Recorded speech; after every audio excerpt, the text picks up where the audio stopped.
ఏంటో మా వైజాగ్ ఏదో పట్టుకున్నట్టుందండి. ఎందుకంటే ఒక ఇన్సిడెంట్ జరిగిందిరా బాబు, అది మర్చిపోయే లోపు ఇంకో ఇన్సిడెంట్, మొన్నే ఫిషింగ్ హార్బర్ ఇన్సిడెంట్ మీ అందరికీ తెలిసిందే.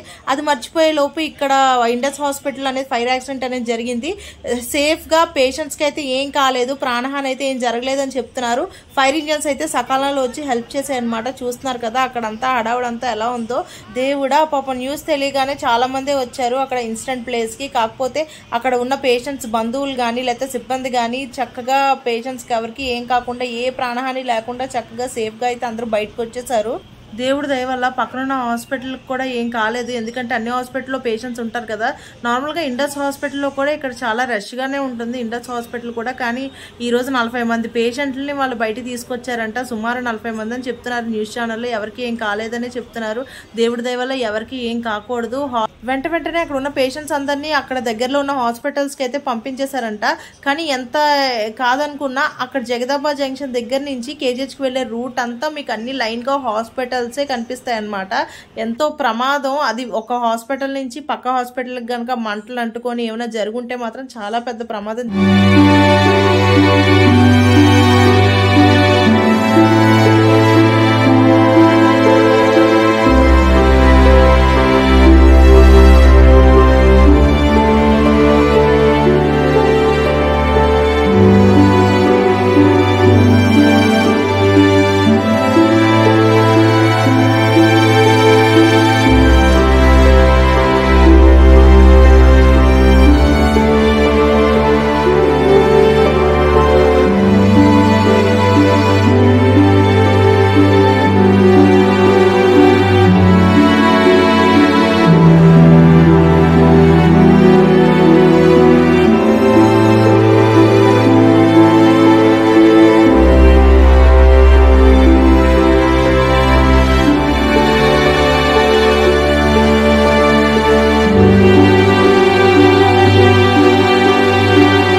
అక్కడ పగిలిపోయిన అద్దాలు చూస్తుంటేనే భయం వేస్తుంది. ఏ రేంజ్ లో మంటలు వచ్చాయో అర్థమవుతుంది. అక్కడ హాస్పిటల్లో పేషెంట్లు ఉన్నప్పుడే హాస్పిటల్ మొత్తం పొగలంతా వచ్చేసాయంట. అంటే ఏ రేంజ్ లో మంటలు వచ్చాయో. అక్కడ సెకండ్ ఫ్లోర్ లో ఆపరేషన్ థియేటర్ దగ్గర అయితే పొగలైతే స్టార్ట్ అయ్యాయంట. ఫస్ట్ హాస్పిటల్ సిబ్బందిలో కొంతమంది అయితే ఇక్కడ ఉన్నారు.